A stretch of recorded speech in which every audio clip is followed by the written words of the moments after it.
Donc, bonjour à toutes et à tous. Voilà, on va travailler avec deux ordinateurs. Donc, je vais essayer de me synchroniser.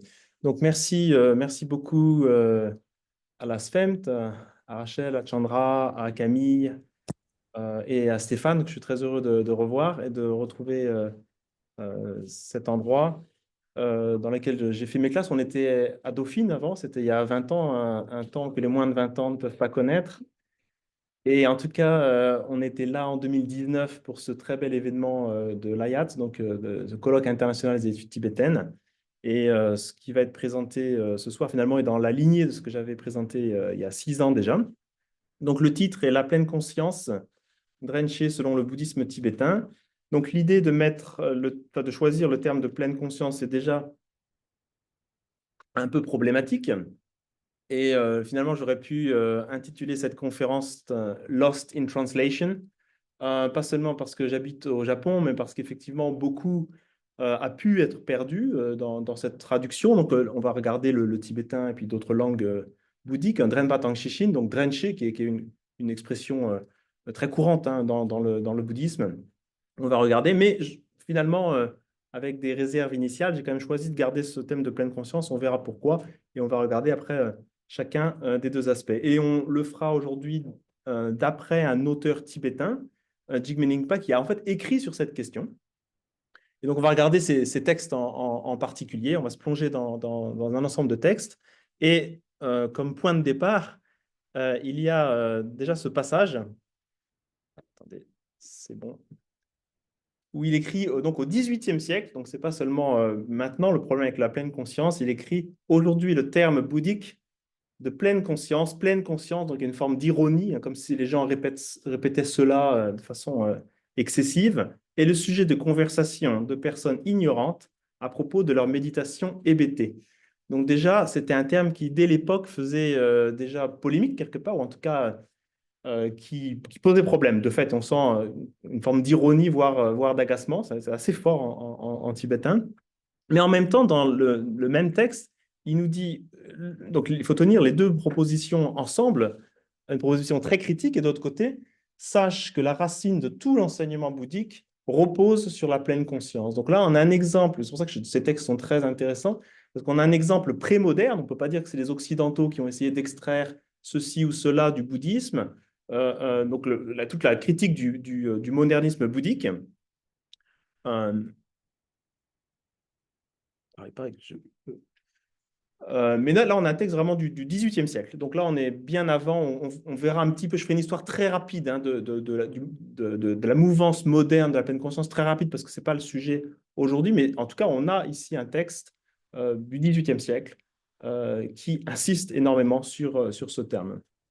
Et à la suite, on va regarder les textes un peu plus tard, mais à la suite, pour commenter, en fait, donc c'est toujours l'argument d'autorité, quelque part. Après un argument, pour asseoir cet argument, il va citer une écriture qui fait l'unanimité. Il va citer ce très beau texte de la lettre à un ami de Nagarjuna, dans lequel Nagarjuna écrit: Seigneur, le Bouddha a enseigné la pleine conscience établie dans le corps, c'est-à-dire la pleine conscience appliquée au corps, la pleine conscience du corps, comme étant la voie unique à parcourir. Tiens-la fermement et garde-la bien, car l'enseignement bouddhique est perdu dans son entièreté du fait de la déchéance de la pleine conscience. Donc là, on a une écriture ancienne hein, donc, du bouddhisme indien. Pour raconter un petit peu comment j'en suis arrivé à me pencher sur ce thème, j'ai fait ma thèse sur Prajnarashmi, donc Telton Shirabusel dans son nom tibétain, mais comme il utilisait un nom de plume sanskrit, j'ai préféré prendre ce nom de plume. Donc j'ai travaillé sur cet auteur. Donc ça, c'est une tanka qu'on a retrouvée finalement assez tard, juste à temps pour la publication. Une tanka d'époque, qui est évidemment très belle. Et donc Shirabusel était essentiel dans la tradition Nyingma et Limé parce qu'il a fondé en fait ce monastère euh, de Pelri, dans lequel j'avais aussi publié en anglais les principaux résultats. Et le monastère de Pellery a été très important parce il a été patronné par la famille de Chongye. Et en fait, c'est le premier monastère de l'école Nyingmapa, donc l'école des anciens, depuis la chute de l'Empire c'était en fait la première institution monastique de cette école, donc au Tibet central. Donc c'était un renouveau de l'école Nyingmapa au XVIe siècle. Et après, au XVIIe siècle, la famille qui avait patronné, dans la famille qui avait patronné ce monastère, eh bien, on a la naissance du 5e Dalai Lama, qui va devenir un grand patron de l'école Nyingma et qui va finalement euh, devenir le mécène ou le soutien des autres grands monastères. Et tu as d'autres grands monastères, évidemment Minjoling et Dorje Drag. Donc en fait, ça va être la triade des monastères Nyingmapa du Tibet central. Et on a là Stéphane Arguillère qui travaille, qui a tout ce projet sur le Jangtel. Donc on va avoir cette triade au Tibet central et cette triade, elle va essaimer via le soutien du 5e Dalai Lama au Tibet oriental avec donc Katok, Pelyul, Shechen et puis Dzogchen. Donc, en fait, c'était vraiment et donc, c'est comme ça qu'en fait, via une série en fait, de renouveau de l'école ancienne, je vais passer assez rapidement, mais c'est important parce que le 16e siècle représente avec Sheila Bessel, donc euh, ce personnage-là, je jongle avec deux écrans, c'est pas évident. Donc, je vais éviter de faire trop le DJ. Euh, Ce personnage, en fait, donc, fait ce renouveau de l'école ancienne, et puis le siècle suivant, il y a le 5e Dalai Lama, donc renouveau de l'école Nyingmapa. Et enfin, après les persécutions des Dzongars, il y a Jigme Ningpa. Donc Jigme Ningpa naît dans le village de Pelri, donc de ce monastère, fait ses études dans le monastère fondé par Shela Bessal, donc c'est la même lignée, hein, et il pratique son terma, qui était le Joltik, donc traduire par la sphère de la libération. Il pratique donc le terma de Shela Bessel quand il est en retraite et qu'il a la première révélation du Longchen Yintik, donc ce grand cycle du Dzogchen qui est l'un des plus pratiqués aujourd'hui. Et après, cette tradition va essaimer au Tibet oriental. Donc, c'est pour ça qu'en fait, j'ai euh, donc c'est une photo que j'avais prise en 2010. Donc, ça commence à remonter. Et voilà, le monastère qu'il avait fondé près de Pelri, à Tselingjong. Maintenant, c'est une nonnerie. Et voilà son stupa funéraire. Janet Ganso m'avait dit qu'il resterait la main de Jigme Ningpa après les destructions de la révolution culturelle. Voilà, donc en fait, c'est un peu ça a été ça un peu le point de départ. Et après, dans mon travail de thèse et d'autres travaux, je me suis beaucoup intéressé à l'idée directrice de sagesse dans le bouddhisme. La prajna personnifiée justement comme la mère de tous les Bouddhas. Euh, Et ça fait justement des liens avec la philosophie antique, avec la Sophia. Et puis, j'avais beaucoup aimé ce livre de Guy Bugeaud, La notion de prajna dans le grand véhicule, donc qui était un livre très important, en fait, qui avait vraiment commencé à faire le pont. Et donc, et précisément, enfin, parce qu'en fait, l'un des textes principaux que j'avais traduit de Sheila Bessel était justement sur To Samgom, donc cette série de l'étude, de la réflexion à la méditation, donc le triple exercice de la sagesse.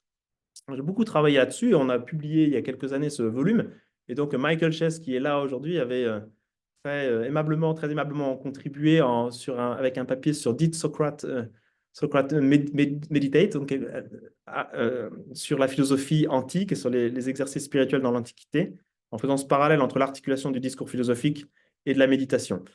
On va arriver maintenant au lien avec la pleine conscience, parce qu'en fait, en me basant sur certaines lectures de l'Abhidharma Kosha Bhashyam, euh, je vais passer sur cette citation, mais et sur Jigme Lingpa, en fait, j'avais proposé il y a quelques années ce modèle de la pleine conscience, d'essayer de redéfinir la pleine conscience, mais pas seulement au niveau de la méditation, parce que pour les auteurs tibétains et indiens, notamment avec Vasubandhu, mais je passe un petit peu rapidement ici, en fait, la pleine conscience, ce n'est pas que dans le contexte de la méditation. Et c'est ce qu'on va voir aujourd'hui avec Jigme Lingpa, c'est le fil conducteur de tous les aspects du chemin bouddhique. Et c'est pour ça que c'est intéressant de ramener ce texte de Jigme Lingpa du XVIIIe siècle, nous montre un, la centralité du concept, mais deux, le recontextualise.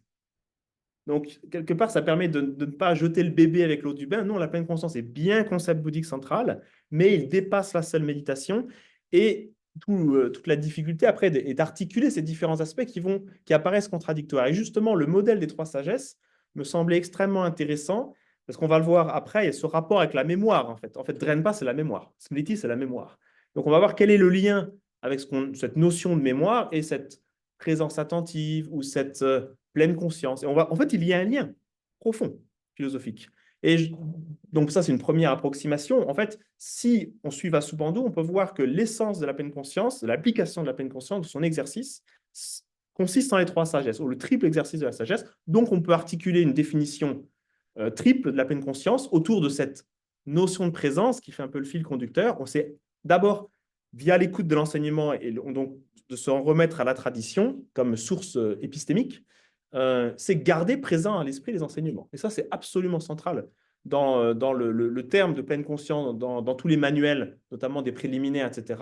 Se rappeler de la mort, se rappeler de la réalité de l'existence, du Bouddha, etc. Donc, c'est vraiment le memento mori, hein, donc vraiment la pleine conscience de la mort, c'est vraiment l'équivalent. Et après, c'est la pleine conscience des qualités de Bouddha, des qualités des dieux, des qualités. Donc, toute cette de garder à l'esprit l'enseignement. Donc, ça, c'est extrêmement important. Et ensuite, il y a dans la dimension réflexive et avec la raison comme source épistémique, c'est la représentation adéquate. Donc, on verra des exemples concrets. Et enfin, bien sûr, l'épistémologie bouddhique donne la primauté à la perception directe, à l'intuition sensible ou intelligible. Et donc, au fond, c'est in fine, effectivement, le cœur du concept, c'est une présence d'esprit ou une présence attentive. Et on va voir comment elle peut s'affiner, notamment chez Jigme Lingpa. Donc, dans les études indiennes, enfin, dans les études bouddhiques indiennes et tibétaines de ce concept, il y avait un livre majeur qui était sorti en 1992 précisément sur cela. Donc, ils avaient articulé les différentes facettes mindfulness and remembrance, la mémoire comme souvenir, sachant que le souvenir n'est qu'un aspect de la mémoire, et c'est pour ça qu'ils avaient insisté, Janet Gatso en particulier, sur la mémoire comme concept finalement central. Mais dedans, on avait d'autres auteurs comme Cox qui avaient choisi, comme moi, finalement de prendre quand même mindfulness, parce qu'aujourd'hui c'est établi. Il faut faire comme les Prasangika, faut accepter les conventions et pour éventuellement les critiquer. Et il y avait bien sûr cet article très important de Matthew Kapchin, qui était mon directeur de thèse, sur les occurrences ou les mots composés avec Drenpa ou Dren dans le Jangter, dans les textes du Jangter. Un très très bel article qui m'a ensuite donné l'envie de faire la même chose avec la trilogie donc de l'aisance, comment tu traduis Nelson Carlson, la quiétude, voilà, la trilogie de la quiétude de Longchen Pa. Donc je me suis amusé à trouver tous les mots composés à partir de Dren et d'en faire, d'en constituer finalement une doctrine. C'était un article publié dans Philosophie East and West et que j'avais présenté il y a 6 ans ici au Langzhou. Après, avec Michael Shi, on a travaillé justement sur les textes de Jigme Lingpa. C'est ça la première étape du travail. On en avait publié certains en anglais ensemble. Maintenant, j'en ai publié d'autres, mais je vais parler de ces différents textes après. Et puis enfin, un autre chose qui m'avait amusé, c'était de regarder aussi l'importance du concept de Drenpa, chez Patrul Rinpoche, dans justement son fameux manuel des préliminaires. Euh, et ça a donné cet article dans le Journal of Buddhist Ethics. Et après, on va regarder quelle est la doctrine sous-jacente, en fait. Donc ça, parce que tout ça, c'est la tradition de Jigme Lingpa. On a Longchen Pa, Jigme Lingpa et Patrul. Donc on a avant et après. Mais Jigme Lingpa est particulièrement intéressant. On va voir qu'il articule vraiment une doctrine très fine de la pleine conscience. Donc justement, ça c'est le monastère de Dzogchen, petite interlude, dans lequel, et ça on est dans les lieux où pratiquer Zapatru Rinpoche, qui a vraiment emmené cette tradition, ou l'a fait vraiment, euh, euh, a grandement contribué à son rayonnement au Tibet oriental. Et après, on a aussi des maîtres comme le troisième Dodrup Chen, qui a aussi beaucoup écrit sur la pleine conscience, et aussi des écrits extrêmement intéressants. Donc là, par exemple, une citation de Patrul Rinpoche. Donc, la racine de tous les moyens qui disciplinent l'esprit consiste seulement en la pleine conscience. Ensuite, on voit trois aspects. Donc, il y a différents éléments. D'abord, c'est une présence attentive, délibérée. Donc, Jourdren qui est un peu forcé. D'ailleurs, le terme est un peu négatif parfois. On va voir que, en fait, c'est pas. Il ne faut pas le rejeter non plus. C'est-à-dire que ça a un rôle extrêmement important. D'abord, il faut commencer par cette présence attentive délibérée. Ensuite, c'est une présence ouverte. Donc là, c'est une interprétation de Long en tibétain, comme Long Chen. Donc, c'est une étendue, un espace ouvert. Et enfin, c'est l'éveil. Donc, c'est une absence d'effort quand le fruit est atteint. Et donc, c'est l'état de claire lumière. Mais on va voir que Jigme Lingpa donne une version encore davantage une typologie finalement plus simple, mais plus articulée. Juste 2 slides, en fait, sur l'histoire du modernisme bouddhique et du renouveau, en fait, de ce terme de pleine conscience. Donc, on a des collègues, notamment, je pense, à l'Université de Virginie, qui ont travaillé en fait sur ce renouveau qui commence dès le 19e siècle, donc très très rapidement parce que c'est pas le sujet, et face à la colonisation britannique, sursaut, une des tentatives de faire revivre la tradition bouddhique, et donc en organisant des groupes d'études et des groupes de pratique, notamment pour les laïcs. Et donc les groupes d'études ont tendance à se concentrer sur cette écriture qui est très ancienne, hein, qui appartient vraiment aux strates les plus anciennes du canon pali, mais qui est redécouverte, le Satipatthana Sutta, donc qui est le discours sur l'application de la pleine conscience. Et à partir de là, on a ces mouvements de méditation pour laïcs. Encore une fois, c'était un renouveau. Il semblerait que c'était le cas dans l'époque ancienne, que les laïcs pouvaient aussi pratiquer la méditation. Ça avait largement disparu. Et donc, on a ce fameux mouvement Vipassana qui prend ses racines avec Goenka là-dedans. Et après, ça se transmet en Occident. Et après, il va y avoir, donc encore une fois, très rapidement, une intégration avec la médecine, avec la psychologie, en particulier les modèles de physiologie du stress ou les modèles de thérapie comportementale et cognitive. Donc, c'est ça qui va faire vraiment le succès de ces approches. Mais pour rester dans le canevas bouddhique, quelque part, on a ce quadruple cadre qu'on va retrouver chez Jigme Lingpa, parce qu'en fait, il est partagé avec le Mahayana. Et donc, là c'est une voie complète qui affine la vigilance et la présence jusqu'à l'éveil et qui part du corps. Donc ça, c'est vraiment une donnée très importante de l'ascèse bouddhique par rapport à certaines traditions latines, notamment enfin, le christianisme latin, où on part vraiment du corps. Donc il s'agit d'habiter le corps, donc, et notamment via la respiration, qui est un véhicule essentiel. Ensuite, il y a ce deuxième niveau à partir de cette conscience corporelle beaucoup plus fine. Il y a la capacité de reconnaître les premiers ressentis affectifs, mais des émotions primaires, pas complexes comme la colère est primaire, le désir est primaire, mais par exemple, la honte, la culpabilité, c'est déjà des émotions secondaires qui impliquent un jugement. Donc vraiment le premier niveau, avant le jugement justement, et avant la réaction surtout. Donc le plaisir des plaisirs au niveau physique et mental, avant la réaction de désir et d'aversion. Et donc, c'est comme, en fait, arriver à observer les différentes images qui composeraient un film et donc qui fait cesser l'illusion de la continuité. Et donc, ça part du corps, après le ressenti, donc c'est le Vedana, hein, c'est le Tsarwa en tibétain, et après, c'est l'esprit, donc Sem, qui couvre un champ immense après, parce que là, c'est toute la réactivité, tout le jugement, toute la cognition. Et ensuite, à partir de cette égalité d'esprit qui est atteinte avec le troisième niveau, bien, il y a la possibilité d'observer enfin les phénomènes tels qu'ils sont, notamment d'après l'enseignement bouddhique, puisqu'on a ce double sens de dharma. C'est à la fois les phénomènes et en même temps l'enseignement ou les catégories de l'enseignement. Donc, peut-être, j'avais encore fait 2 slides. Évidemment, en France, Thich Nhat Hanh, ce moine vietnamien, a lui aussi participé à ce renouveau, parce qu'en fait, ces textes de Satipatthana étaient présents dans le canon chinois. Donc, lui, il a repris le canon chinois et il a retraduit à partir du chinois, et ça a eu un énorme impact. Et probablement qu'en France, si on a pleine conscience, c'est probablement via ses disciples français qui ont traduit mindfulness de la sorte. Ensuite, maintenant, je vais me recentrer sur le bouddhisme tibétain.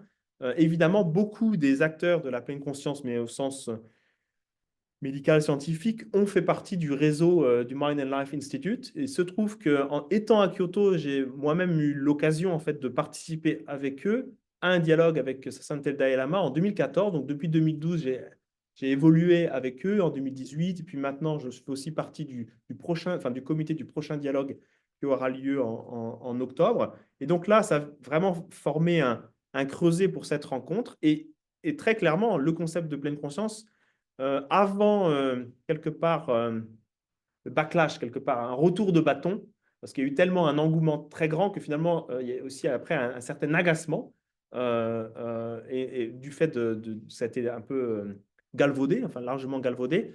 Donc après, il y a eu justement toute la critique de remettre ça dans un contexte. Mais justement, en fait, la méthodologie, en gros, de ces dialogues interdisciplinaires, c'est comme ça que je la formulerai.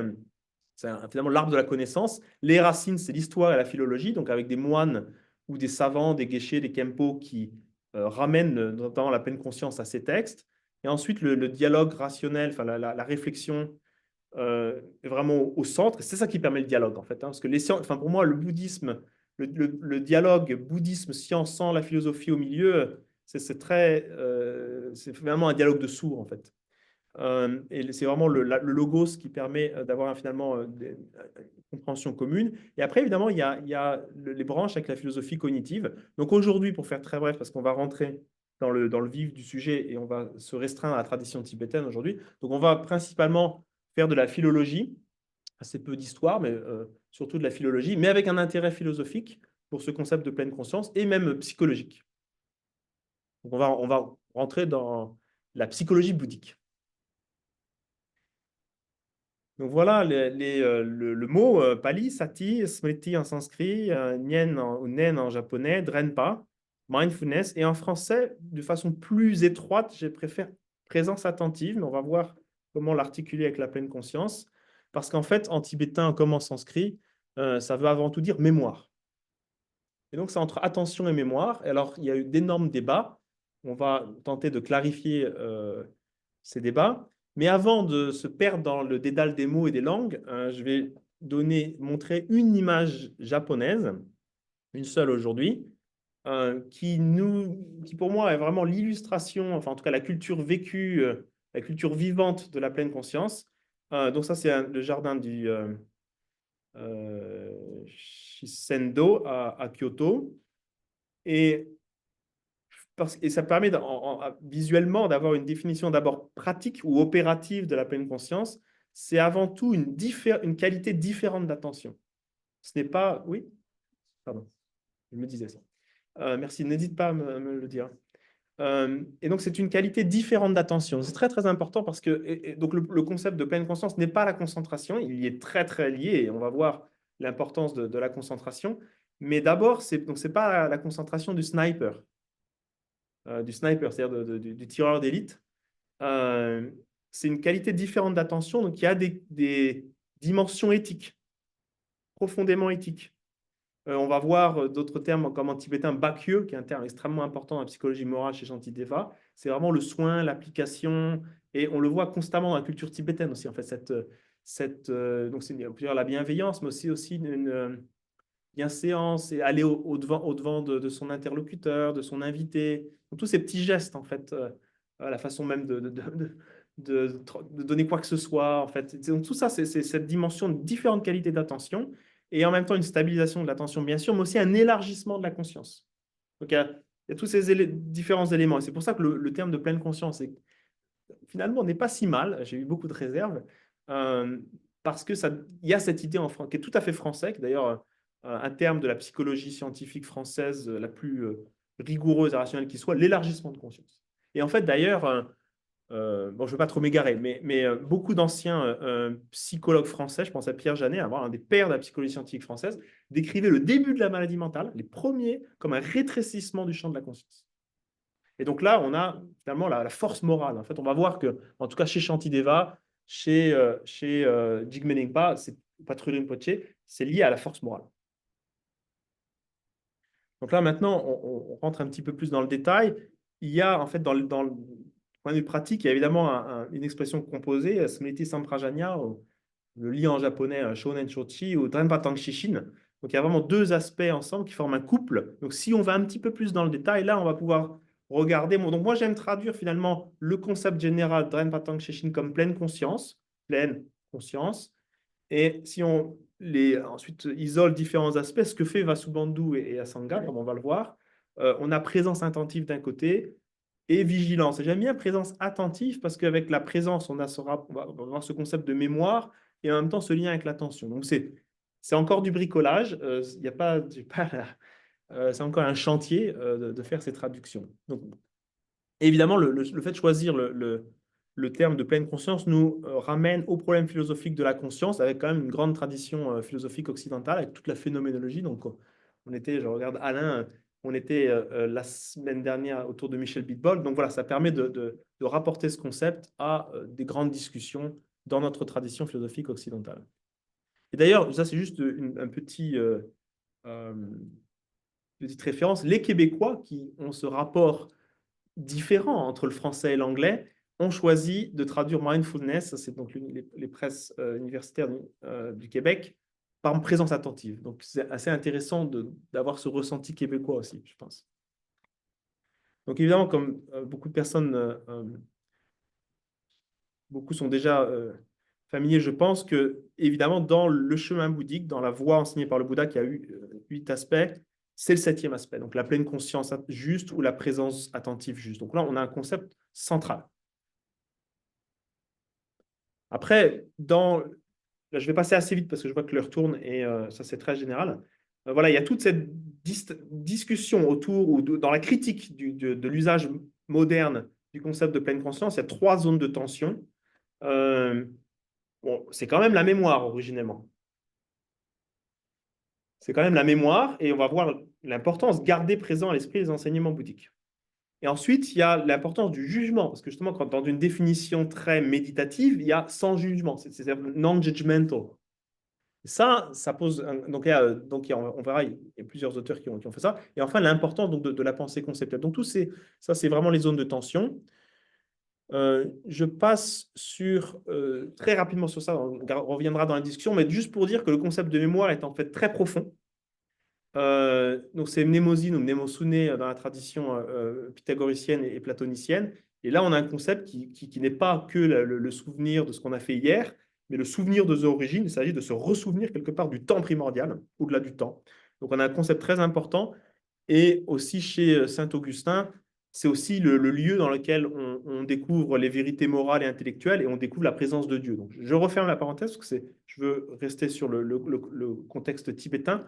Mais le concept de mémoire est extrêmement profond. Donc, il ne s'agit pas de dire non, non, ce n'est pas la mémoire, c'est autre chose. Non, non, mais dans la tradition occidentale, la mémoire est le lieu de la présence divine, que ce soit dans la religion grecque antique ou dans la tradition latine. Mais je passe là-dessus. Et même dans la psychologie moderne, la mémoire, en fait, ce n'est pas le souvenir, c'est que la partie visible de l'iceberg, c'est le pouvoir d'actualisation. En fait, la mémoire, c'est ce qui guide notre comportement à chaque instant. Et là, on va voir que c'est bien ce dont il s'agit chez nos auteurs tibétains. À un premier niveau, on va voir qu'il y a plein de niveaux. Et en fait, parce qu'il y a plein de niveaux du chemin, tout simplement. Donc, je passe sur... ah oui, donc vous n'avez rien vu ici, d'accord.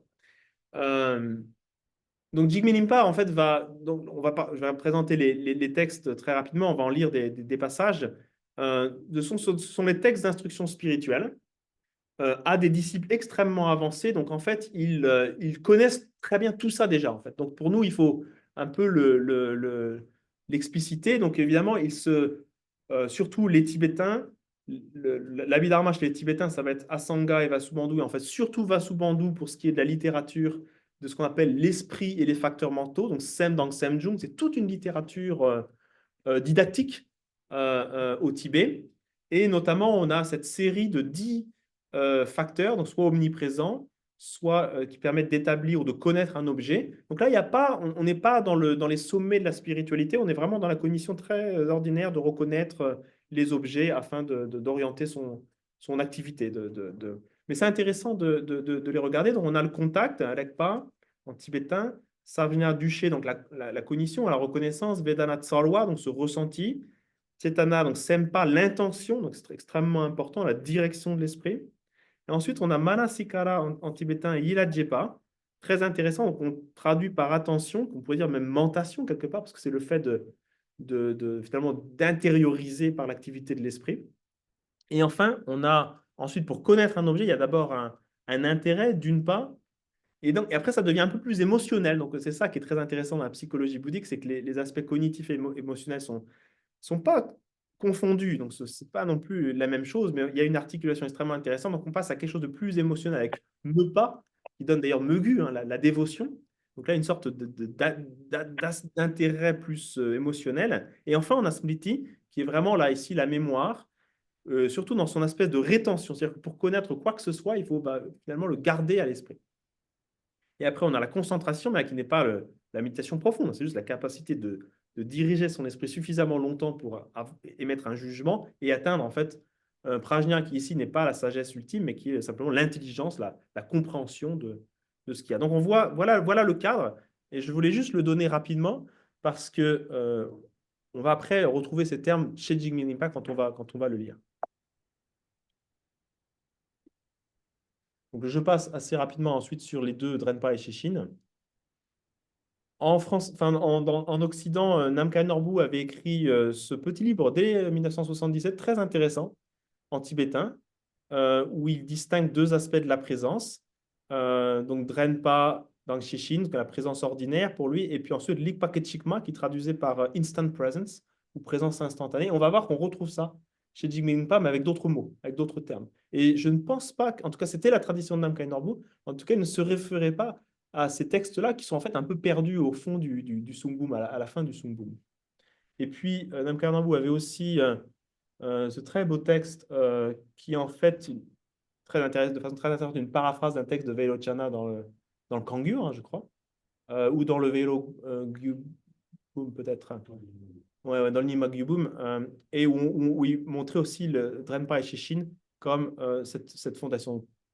Je passe rapidement, mais en tout cas, ceux qui sont intéressés, il y a les deux textes que je viens de mentionner sont traduits en français par Patrick Carré, Le cycle du jour et de la nuit, et dedans, ça contient ce petit texte, mais très, très dense sur la pleine conscience ou la présence attentive dans le Dzogchen et son importance. Donc maintenant, on se concentre uniquement sur Jigme Rinpa.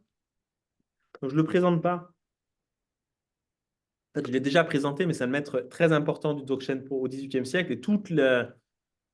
Vraiment, son œuvre et sa transmission a une influence considérable. Toute la tradition contemporaine est centrée, enfin une grande partie est centrée sur Jigme Rinpa.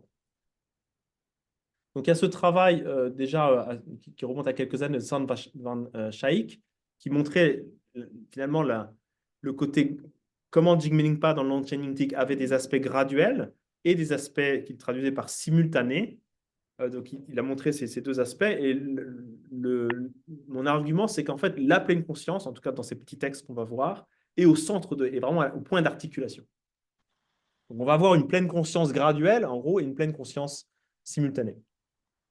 Et donc, en fait, il y avait deux grands articles qui étaient critiques déjà dès 2011-2012, notamment un par George Dreyfus qui nous disait Is mindfulness present-centered and non-judgmental? Donc, c'est une critique de la définition moderne. Évidemment, lui, avec sa guéché de la tradition Gelug, il nous avait bien instruit sur la discussion of the cognitive dimensions of mindfulness, donc très intéressant. Et après, on avait John Dunn qui, lui, avait pris un peu le point de vue plus Nima Kagyu pour dire maintenant, il y a bien des formes non duelles de mindfulness. Et ce qu'on va voir, et c'est pour ça que c'est formidable, c'est que Jigme Rinpa, un auteur tibétain, nous fait en gros quelques articles qui réunissent les deux. Et ce n'est pas seulement votre serviteur, c'est un auteur tibétain qui fait le boulot quelque part. Donc ça, c'est assez intéressant. Donc ce sont des textes, donc voilà les textes. Le premier a été traduit par Tinley Norbu avec des problèmes. Nous, on en a traduit un autre avec Michael Shiji, aussi avec des problèmes qui restent. Et maintenant, j'ai traduit les deux autres dans un article à paraître en anglais. Mais surtout, ce que je présente aujourd'hui, c'est en fait ce que je suis en train d'en faire un petit livre en français qui synthétise toutes ces recherches sur la pleine conscience. Donc voilà un peu les quatre textes. C'est des textes assez courts. Océan de qualité, discours sur la pleine conscience, c'est le plus long. Instrument pour discerner le sens réel, conseil émanant de la présence attentive et de la vigilance, réponse aux questions diverses de Gongse Tulku sur les manières de préserver la pleine conscience, et enfin l'établissement de la garde et fondation de la pleine conscience. Donc ça fait quand même un petit corpus, ça fait de quoi faire un petit livre, c'est sur quoi je suis en train de travailler. Et donc voilà, en gros, on va regarder les textes, on va lire des extraits, et voilà en gros le schéma. Donc on a une typologie, c'est français, oui, double, qui nous parle d'une pleine conscience conditionnée et qui se rattache à Duje, qui est le samskara. En fait, c'est un facteur mental, mais conditionné, donc elle n'est pas ultime, donc elle peut être défaite, elle peut être faite, peut être défaite, mais elle est structurante. Donc c'est le côté structurant, structuré. Et ensuite, il y a la pleine conscience distinctive du Dzogchen. Donc, faut-il l'appeler à ce niveau-là pleine conscience? Je préfère pure présence. C'était d'ailleurs un terme que François Calmès avait choisi. pour parler de Drenpa dans le contexte du Dzogchen. Et donc, on a voilà, différentes expressions. Donc, c'est un premier tableau résumé. Donc, dans le côté conditionné, on a la pleine conscience délibérée, Jurdren, qui est un peu forcé. Il y a un petit côté forcé. Donc, c'est un peu péjoratif quand c'est utilisé comme Jurdren. Mais on va voir que il y a vraiment une dialectique quelque part entre les deux. Après, à ce niveau-là, c'est la pleine conscience comme antidote. On va voir ce que ça veut dire. Et après, il y a l'idée que c'est une cause et que la vigilance va être un flux, c'est-à-dire qu'elle va être dans une relation de cause à effet. Et c'est très intéressant parce qu'en fait, c'est finalement l'exercice de la rétention qui développe la métacognition, si je traduis dans un langage psychologique occidental. Et donc ça, c'est Shantideva, cette idée. Ensuite, pour le Dzogchen, on en verra plus d'éléments. On a pleine conscience de la nature des phénomènes tels quels. Donc, typique chez Jigme Ngpa, Cheni qui ne draine pas. Voilà, voilà. Mais ce n'est pas une expression qu'on trouve chez Longchen Pa, par exemple. Donc, c'est ça qui m'a surpris. Et ensuite, on a pleine conscience pure présence comme Panacée. Donc draine pas, mrik pas. Donc là, pour lui, à ce niveau, les deux se fondent. Et le Dodrupchen, le troisième Dodrupchen, a des instructions en fait assez intéressantes sur cette sublimation de la présence au fur et à mesure de l'avancement dans la voie, et justement par le fait d'alterner les deux types de pratiques. Donc c'est ce qu'on va voir chez Jigme Ngpa, une alternance des deux pratiques jusqu'au moment où les deux sont intégrés. Et ça, c'est déjà une pratique très, très avancée. Et enfin, on a des expressions comme la sagesse discernante de la non-dualité de la pleine conscience et de la présence pure. Donc là c'est pour Likpa, Lik, qui veut dire Likpa ici. Donc, c'est encore un chantier.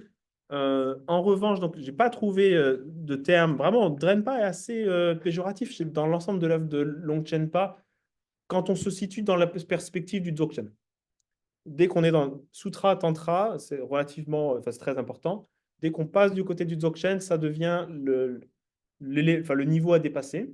En revanche, dans le Longchen Yintik, on a des très belles expressions de Drenpa. Donc, j'en donne juste une petite liste. Méditer selon cette pleine conscience du présent est suffisant. Donc, voilà, arriver à un niveau de pratique très, très avancé est très subtil et qu'il est très facile de perdre. C'est pour ça que Jigme Lingpa va constamment faire des renvois vers la base. La pleine conscience de l'autoconnaissance ou de la perception, de la connaissance réflexive, donc le Rangjik. La pleine conscience de l'état naturel, donc ici extrêmement positif, hein, même dans la perspective du Dzogchen. La connaissance du déliement, moi j'aime bien traduire Trekche par le déliement naturel, comme les liens qui tombent. Je vais refaire une traduction peut-être un peu un peu originale de Namkhai Norbu, de Trekche, enfin les liens qui se défont d'eux-mêmes sans avoir à les couper. Donc le déliement, dans le moment présent. Donc ça, c'est très beau aussi, je trouve. Tenta Trekche qui dit je sais pas. Donc c'est ici la présence. Et enfin, une très belle expression, pénétrer dans la forteresse de la pleine conscience qui embrasse la totalité. Donc là, c'est vraiment le niveau de la présence à tout ce qui est. Donc le oui à la vie, quelque part, de Nietzsche et des autres. Alors, on commence maintenant, on va faire les étapes, on va suivre Drenpa, la pleine conscience, aux différentes étapes. Donc tout ça est encore une fois fondé sur les textes de Jigme Lingpa. Et d'abord, des textes qu'il cite beaucoup.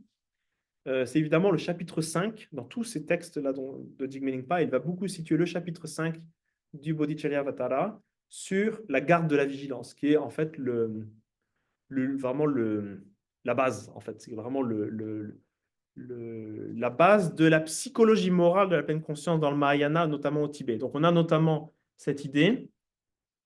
Ainsi, ceci, mon esprit, doit être bien tenu et bien gardé. Sans le vœu de garder l'esprit, que faire des nombreux vœux? Donc là, on est dans un contexte monastique avec des centaines de vœux, plus donc, Hinayana, Mahayana, Vajrayana, donc le vœu de Bodhisattva, l'esprit d'éveil, après les samayas, donc les serments sacrés des tantras. Donc on a vraiment une philosophie de l'engagement qui n'est pas rien.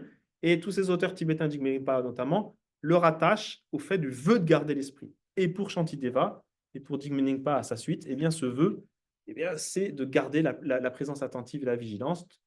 Donc, à ceux qui souhaitent garder leur esprit, je joins les paumes des mains en leur disant ainsi, par tous les efforts possibles, gardez la présence attentive et la vigilance. Donc là, on est au niveau avec des efforts, dans une tradition monastique, avec des vœux à garder. Lorsque l'on désire bouger ou que l'on parle parler, il est d'abord nécessaire d'examiner son propre esprit et ensuite d'agir fermement avec lucidité. Examiner encore et encore l'état de son esprit et de son corps, c'est cela en somme la définition de la garde, de la vigilance. Donc voilà, mais ça c'est connu de tous les Tibétains et de tous les maîtres, enfin en fait ce sont des maîtres qui s'adressent à Jigme Lingpa dans le texte. En fait, ils connaissent, ils sont extrêmement érudits dans tout ça. Donc en fait, il en parle au détour de la conversation en fait. Ensuite, il y a d'autres citations, notamment dans le Yuntenze, où Jigme Lingpa montre l'importance de la pleine conscience, notamment pour garder ses samayas tantriques. Là, je passe les détails, je ne l'ai même pas traduit en français, donc je vais passer. Et maintenant, on va commencer à lire un peu les textes de Jigme Lingpa. Il y aura le tibétain quand on aura les aspects plus subtils de la pratique. Là, ces premiers niveaux ne posent pas de problème particulier. Donc, je vais lire et commenter. Donc là, on a au niveau de l'importance de la pleine conscience pour la psychologie morale, pour la moralité, pour l'éthique. Et en fait, dans ces textes-là, Jigme Lingpa, notamment dans ce texte Océan de qualité, discours sur la pleine conscience, donc Océan de qualité, dans ce texte qui porte bien son nom, Jigme Lingpa va montrer que ne draine pas la pleine conscience, c'est l'essence, c'est le mot qu'il va utiliser pour chacune des paramitas. Donc l'essence de la générosité et de l'éthique, donc ça c'est ce qu'on a vu quelque part déjà avec Shantideva, donc je ne reviens pas dessus, et ensuite la patience, enfin l'effort, la concentration et la sagesse. Donc il va prendre la pleine conscience finalement comme essence de toutes les vertus morales et intellectuelles. Donc là, maintenant, on en est à la patience. La patience permettant d'endurer les épreuves émerge du fait de se remémorer ou de garder en pleine conscience les récits des vies passées du Bouddha ainsi que les biographies des personnes saintes. C'est pourquoi l'on prend la résolution de garder la pleine conscience. Donc c'est très intéressant qu'il utilise ce mot de résolution. Donc là, on a d'une part, on a tous ces termes qu'on a vu précédemment. De la même manière, l'essence de l'effort, donc voilà, consiste en une pleine conscience et une aspiration enthousiaste à l'égard des activités qui sont engagées dans la voie bouddhique. Lorsque le Bouddha s'apprêta à quitter ce monde, il tint la main d'Ananda et dit: protège par l'aspiration, l'effort et le soin. Donc le soin, c'est Bhakya, apramada, littéralement la non-négligence en sanskrit. Padmakara, ils avaient traduit par l'application, mais je pense on dit être appliqué en français, mais on peut confondre avec la mise en pratique, ce qui est un peu différent. Donc le soin, une attention soignée, et le soin d'autrui, le soin de son interlocuteur. La jeune mariée, c'est une attitude pleine de réserve et de Voilà, prudence. voilà, tout à fait, tout à fait, et tout à fait. Donc en fait, très intéressant parce que justement, c'est le terme, c'est la façon donc Bhakya de s'adresser à son maître, de ne pas être impoli, etc. Donc, tout à fait, c'est de la réserve et avec une notion de honte qui, même dans le contexte tibétain et en fait, et même chez Asanga, est très positif. Donc la retenue, on pourrait dire. Ouais. Protège par l'aspiration, l'effort et le soin le précieux trésor de l'enseignement que j'ai transmis. Ensuite, l'aspiration, donc Jing Limpa, donc ça c'est toute la littérature de Sem et Sem Jung au Tibet, donc il en fait une petite synthèse rapide. L'aspiration, la capacité de se remémorer, en fait, c'est Drenpa. Donc c'est très embêtant parce que lui, il joue constamment sur le fait que c'est le même mot. Bon, je n'ai pas encore complètement trouvé la solution, donc des fois je mets en parenthèse comme ça, ou de garder en pleine conscience encore et encore. Donc on a cette dimension d'exercice, ce qui est le but d'une activité.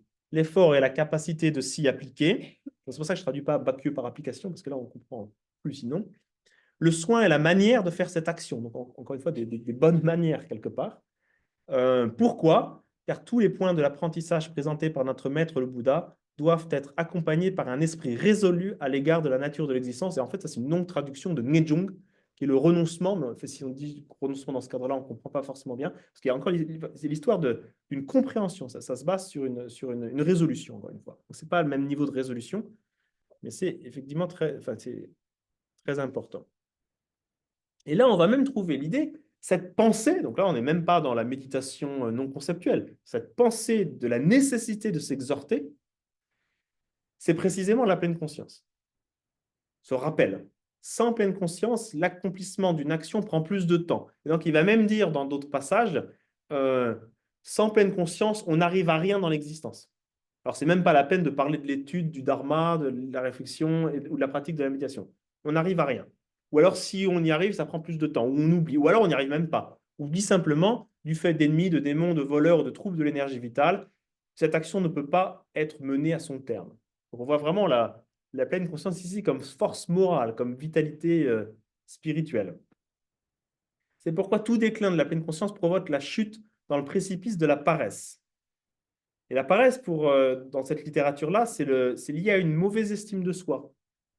Donc, c'est pas simplement aimer se détendre. C'est l'idée finalement de dériver, en fait, de s'assombrir. Et c'est très lié à la dépression.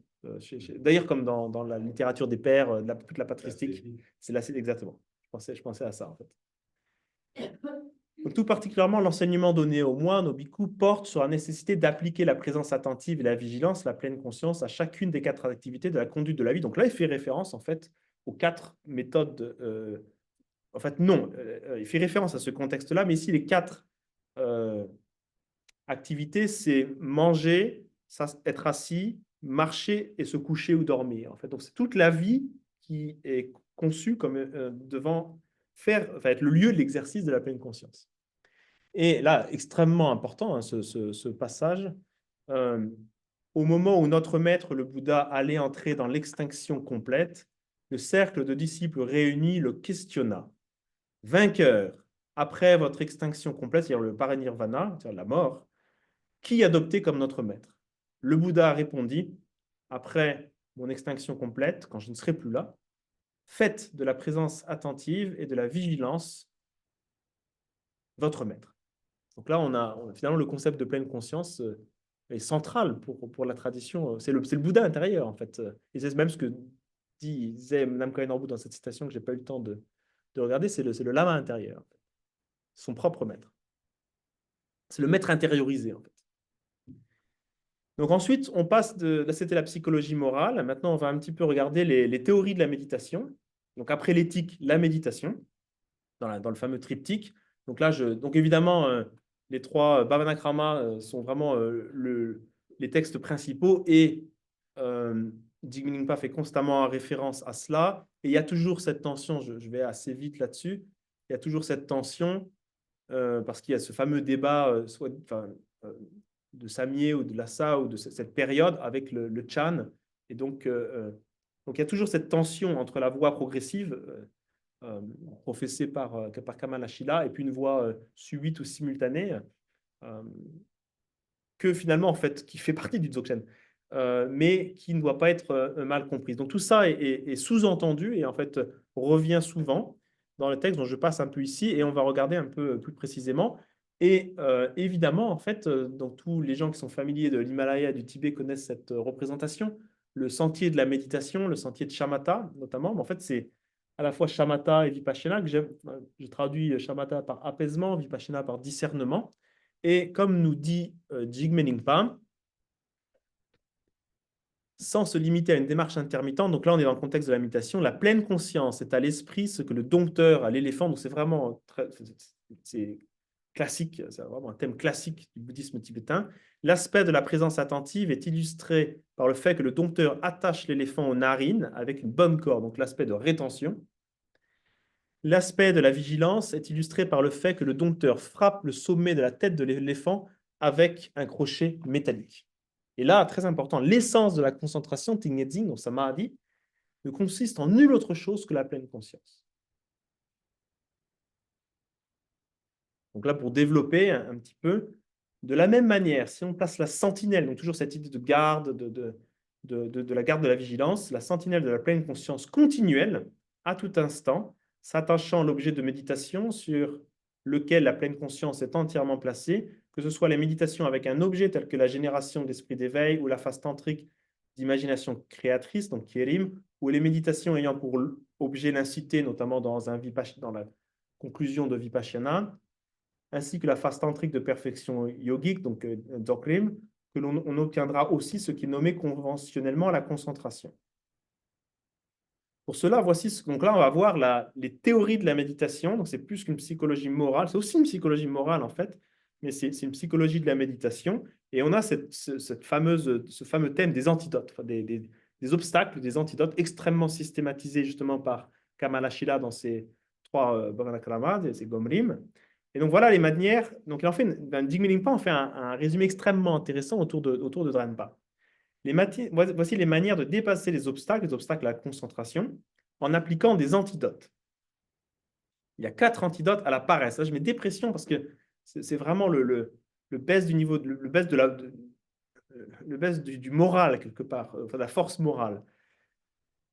4 antidotes à la dépression, la foi, ou pardon, la paresse ou la dépression. La foi, l'aspiration, l'effort et la tranquillité.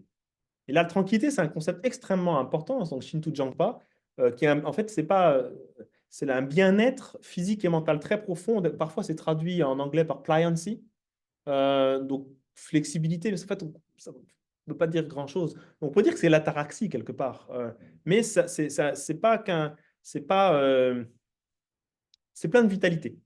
En fait, et c'est vécu d'ailleurs dans Shamatha avec justement la joie, le bien-être, hein. Donc un état de bien-être. En fait, c'est un peu le résultat du spa de Shamatha, pour ainsi dire.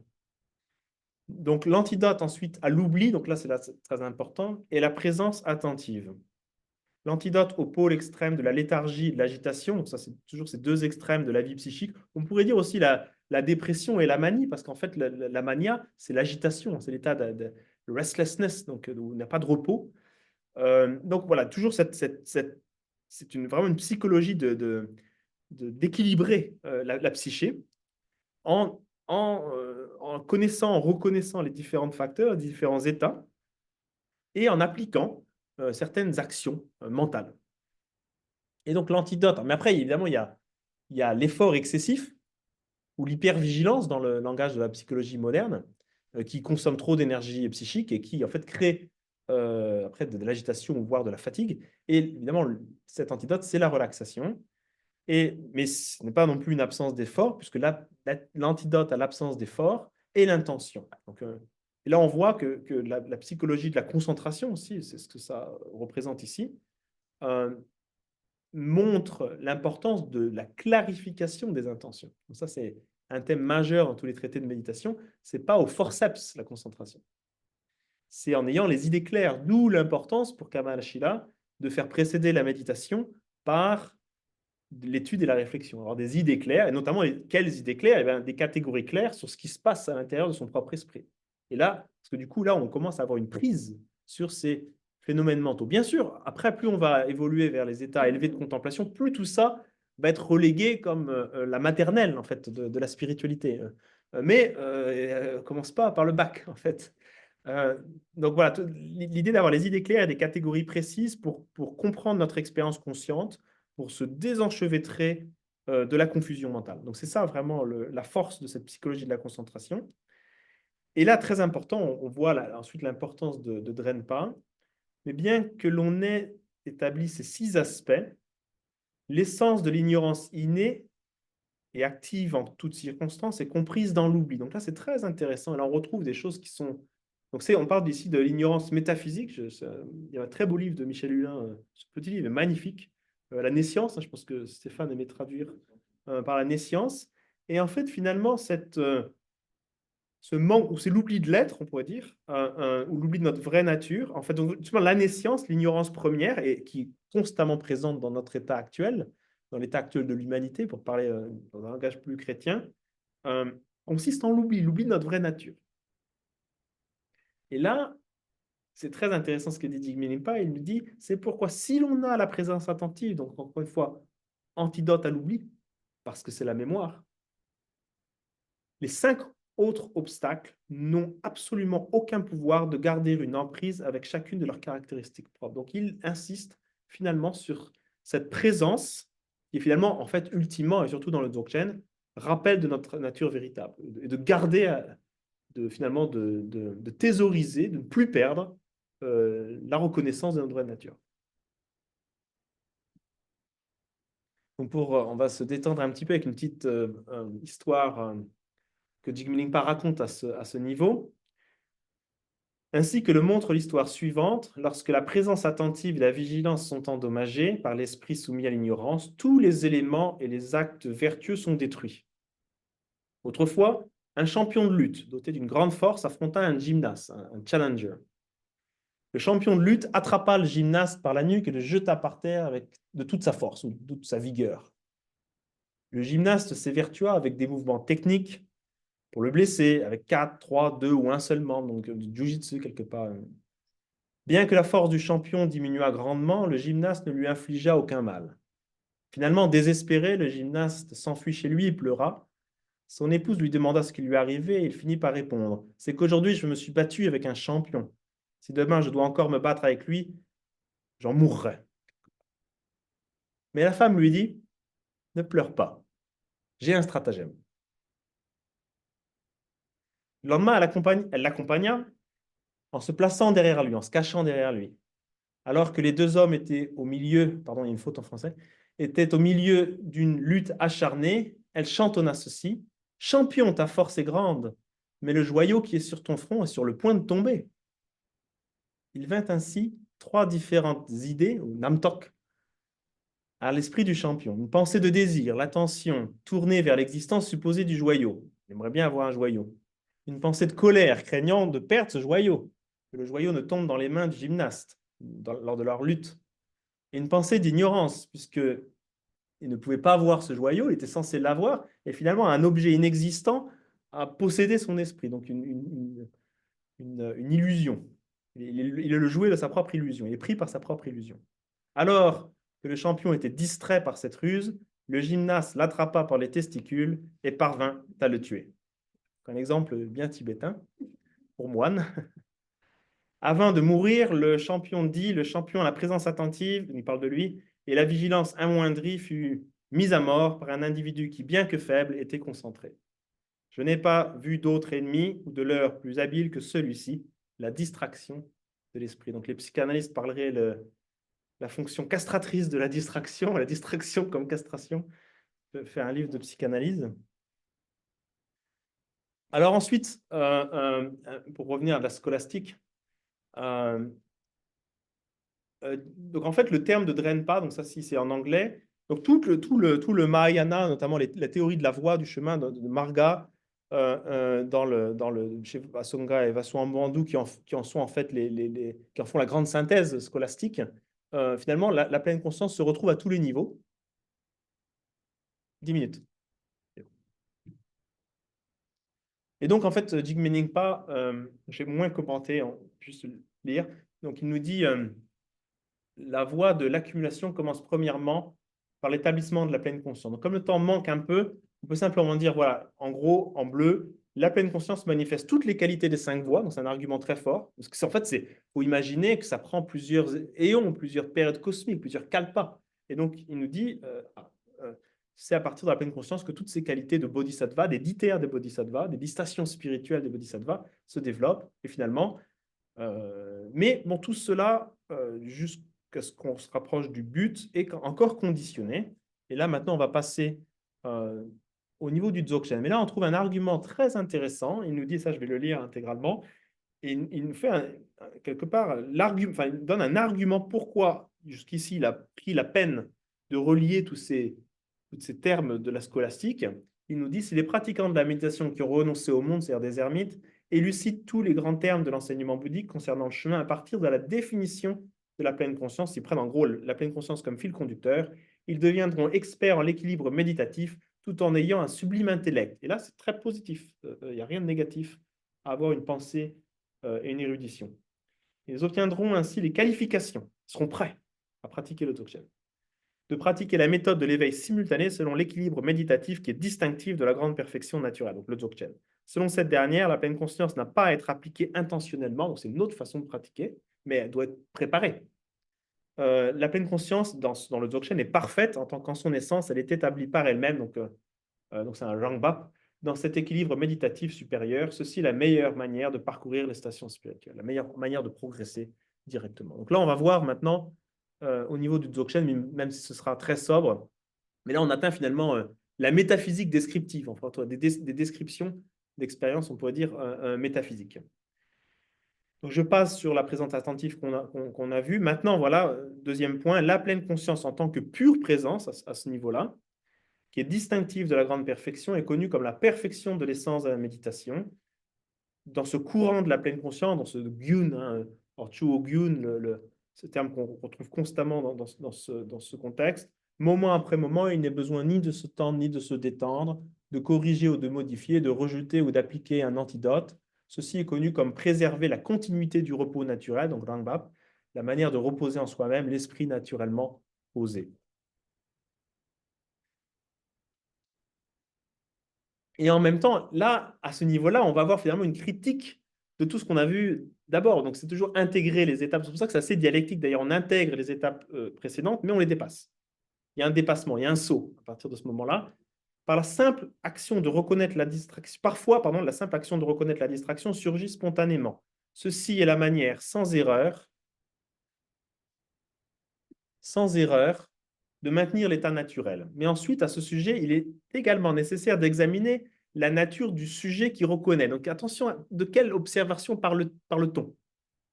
Et là, il critique les ratiocinations de la méditation analytique des logiciens. C'est-à-dire, si on médite avec en tête tout ce qu'on vient de voir jusqu'à maintenant, eh ben, ce ne sera pas du Dzogchen. C'est ça l'idée. Tout ça, ça dérange le flux naturel, c'est-à-dire de la pleine conscience selon Dzogchen. C'est inapproprié dans ce contexte. Donc, tout est affaire de contexte, en fait, finalement. Et les pratiquants authentiques, donc image très parlante et simple, laissent leur esprit tel quel, c'est-à-dire dans sa vraie nature, sans le modifier. Modifier son esprit ou la nature de l'esprit est comparé au fait de descendre d'un cheval, donc une monture noble, pour monter une mule, c'est-à-dire une monture vulgaire.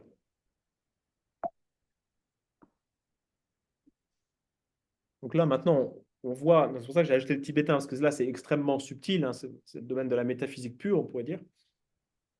Au sein de la méditation primordiale de l'état naturel, on reste sans distraction dans un état de continuité, mais il ne s'agit pas d'une méditation qui consisterait à corriger ou modifier quoi que ce soit. Elle est dénuée de quelque chose à méditer ou de tout point de référence tel que ceci. Mais il n'y a pas de distraction non plus. Rien à méditer, mais pas de distraction non plus. Il s'agit de la pleine conscience de la nature des phénomènes. L'instruction consiste à simplement préserver sa continuité. De plus, lors de l'absence de distraction, le flux de la pleine conscience, c'est-à-dire la radiance de l'aspect de clarté, ne disparaît pas. Donc en fait, il insiste beaucoup là-dessus, et c'est là où le Dzogchen se distingue des absorptions, donc des dhyana ou des jhana, car la perception sensorielle n'est pas interrompue. Donc il n'y a pas d'attachement au concept ou de distraction, mais il n'y a pas non plus d'interruption de la perception. Et en fait, c'est le surgissement de l'apparaître qui est reconnu dans sa vraie nature. Et il y a cette conjonction. Et là, on retrouve des choses quand même du beau livre de Pierre Hadot sur le voile d'Isis à la fin, sur la nature, comme dans l'idée de l'apparaître. Ceci est le début, là, très important. Ceci est le début. Donc, on voit bien qu'il y a quelque chose, il y a de la progression même dans la méthode simultanée. Le début de l'émergence de la pleine conscience en tant que gnose, c'est-à-dire en tant que sagesse non duelle. Et ça, c'est des choses, par exemple, que d'autres chaînes va développer. Ainsi, si l'on préserve la continuité de cette simple présence, c'est-à-dire la radiance de l'état de vigilance émergeant spontanément, et on voit que même l'effort finalement s'intègre comme aspect de clarté. Alors, tous les objets de distraction sont réalisés en leur nature de phénomène. La période de méditation et celle de post-méditation, donc les périodes, pardon, deviennent toutes deux une seule méditation continue. Tous les doutes et les attachements concernant le fait de juger conceptuellement sa méditation, est-ce que c'est bon, est-ce que c'est pas bon, tout cela disparaît par soi-même. Et dans cette expérience, toutes les caractéristiques individuelles et distinctives de la voie du milieu Madhyamaka, du grand saut Mahamudra et de la grande perfection Dzogchen se fondent en une unité, en la nature des phénomènes. De la sorte émerge ce qui est nommé dans son ensemble comme le yoga de l'espace. J'aime beaucoup cette citation parce qu'en fait, il ne nous dit pas que tout est pareil. Pas du tout. Hein. Il insiste très clair en tibétain, les caractéristiques individuelles et distinctives. Donc tout ça est très distinct, mais dans cette expérience qui est vraiment le niveau des adeptes, tout ça s'intègre. Ça ne veut pas dire que c'est la même chose. Ce n'est pas mélangé. Donc on a toujours cette idée de... Ce n'est pas mélangé, mais il y a cette perception d'une unité intérieure à un niveau très avancé de la contemplation. Et enfin, le retournement magnifique du dernier texte, et encore que 2-3 slides, c'est que finalement, il nous fait un résumé comment les deux modes de la présence doivent se conjuguer. Là, il cite Padampa, hein, ce yogi très important, lors de la deuxième période de diffusion. Lorsque je suis seul, caché et couché, je suis établi dans la présence nue. Ou alors, littéralement, l'intelligence nue. Donc là, cette pure présence, contemplation ultime. Mais lorsque je suis au milieu de nombreuses personnes, j'observe scrupuleusement les facultés de mes sens, quoi qu'il apparaisse. Donc là, on retrouve cette idée en anglais de watchfulness, de watching over sense faculties. Donc cette idée, finalement, c'est un peu finalement le Tcherdreul aussi, c'est l'idée d'un certain effort, d'une présence un peu plus farouche, d'un niveau d'attention plus relevé. Et finalement, Jigme Ningpa de commenter, c'est très intéressant. Ceci est un point profond. Lors de la conduite d'activités impliquant de grandes distractions, et il y en avait déjà au Tibet, alors imaginez aujourd'hui, si l'on revient, on fait rebours, en fait, on rétrograde. Si l'on revient de la pleine conscience qui est intrinsèque à la nature des phénomènes, c'est-à-dire si on sort de sa contemplation, à la pleine conscience délibérée, c'est-à-dire qu'on revient à une pleine conscience avec effort, de grands progrès seront faits. C'est-à-dire qu'en gros, on ne va pas s'écraser, c'est-à-dire après l'envol de la contemplation, on va pouvoir atterrir pour un nouvel envol. C'est un peu comme ça que là, ça me fait penser aussi à Plotin. Mais lorsque l'on est en retraite solitaire, donc encore une fois, ce va-et-vient qui est constant dans ces textes de Jing Pelef, il fait constamment un va-et-vient entre les deux, il convient de ne pas tomber dans l'erreur consistant à corriger ou modifier l'esprit ou bien de chercher à appréhender intellectuellement les méditations de Shamatha et de Vipassana. Donc s'établit dans cette voie, dans le courant de la pleine conscience laissée telle qu'elle, donc Langbap, ceci est la profonde méditation de l'établissement tel qu'enseigné dans les lignées de la pratique. Donc finalement, voilà, c'est ma conclusion. On a dans cette tradition, finalement, cette alternance de prise de conscience, de recueil et d'ouverture. Et voilà. Merci de votre attention. Et on voit tous les niveaux, parce que ça, c'est à Dzogchen, donc le plus niveau du monastère et des moines qui apprennent la scolastique, jusqu'aux ermitages. Et à Dzogchen, c'est très intéressant parce qu'il y a toutes sortes de niveaux d'ermitage pour les jeunes de 20 ans qui commencent à faire une retraite, jusqu'aux vieux ermites qui sont très très hauts, voilà, comme Patrul. Merci beaucoup.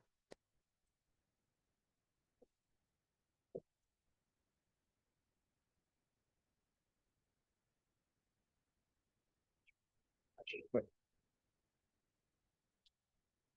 Euh, cher Marc-Henri, je vois qu'il y a un public nombreux à la fois dans la salle et en dehors, donc je pense qu'il va mieux falloir passer rapidement la parole à tout ce public qui a sûrement beaucoup de choses à te demander. Je voulais juste enfin je pense que c'est vraiment au cœur de ton Ouais. affaire, donc je voulais te soumettre quelque chose puisque tu as Ouais. souligné à juste titre, et ce qui est une chose curieuse, l'espèce de rupture qu'on voit entre Jigme Lingpa et Ouais. Longchenpa, Ouais. Ouais. au moins pour la terminologie. Ouais.